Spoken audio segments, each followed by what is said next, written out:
B. Chapter 4, Introducing Western Sociologists. He is sometimes called the child of the age of revolution. Why? Because the main things that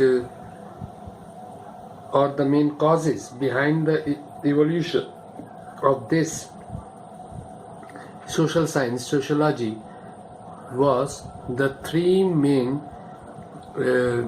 revolutions that took place in the Western world. Three revolutions paved the way for the emergence of sociology: the Enlightenment or the Scientific Revolution, the French Revolution, and the Industrial Revolution. The modern era in Europe and the conditions of modernity were brought about by three major processes, which were the Enlightenment or drawing of the age of reason. Number two, the quest for political sovereignty, embodied in the French Revolution. And third, the system of mass manufacture inaugurated by the Industrial Revolution. These three are discussed in detail below. The Enlightenment means the ability to think rationally and critically, means not to depend on superstitious facts and to overcome the thinking of a conservatism. It transformed the individual human being into both the producer and the user of all knowledge, that is, the knowing subject.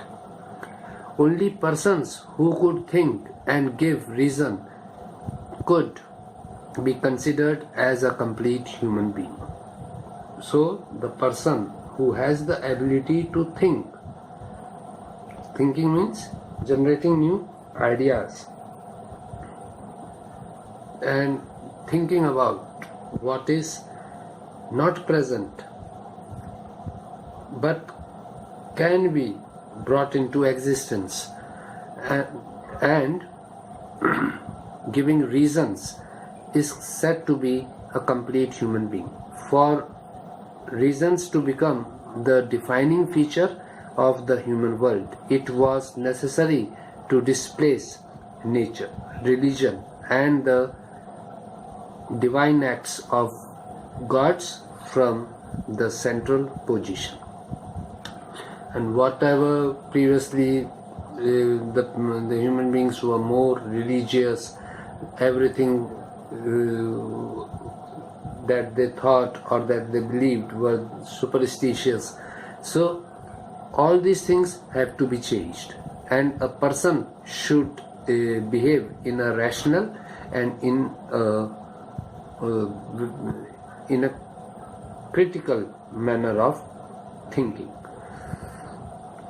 The Enlightenment was made possible by, and it helped to develop attitudes of mind that we refer to today as secular, scientific, and humanistic. And because of the Enlightenment, the new thoughts of being secular, of being scientific, and humanistic emerged. During the late 17th and 18th centuries, Western Europe saw the emergence of radically new ways of thinking about the world. It is called as Enlightenment. The new ways of thinking about the world is said to be Enlightenment. During this period, the philosophers rejected the supremacy of relations, doctrines, established reasons as the means of truth, and the human beings as the sole bearer of reason. Then the French Revolution. The French Revolution 1789 announced the arrival of political sovereignty at the level of individuals as well as nation states. So in 1789, The French Revolution gave birth to the political sovereignty at the level of individuals as well as nation states, and the creation of nation states started taking place in Europe. The Declaration of Human Rights asserted the equality of of all citizens and questioned the legitimacy of privileges inherited by birth.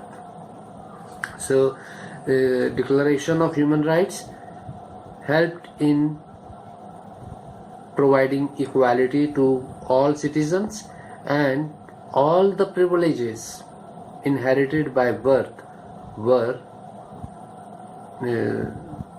questioned on their legitimacy. The peasants, most of whom were serfs or bonded laborers tied to landed estates owned by members of aristocracy, were freed of their bonds. Now, peasants means the actual cultivators who are working in the fields, who are cultivating the land for the aristocrats, for the landlords, and they were working as bonded laborers. They all were freed. The numerous taxes paid by the peasants to the feudal lords and to the churches were cancelled, and all the taxes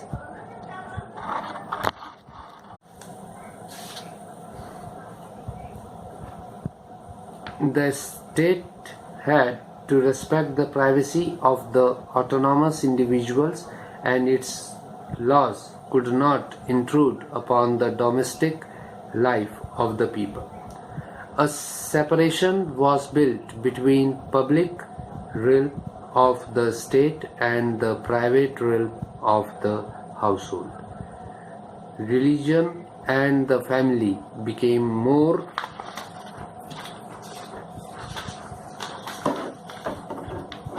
private, while education, especially schooling, became more public. The nation state itself was also redefined as a sovereign entity with a centralized government.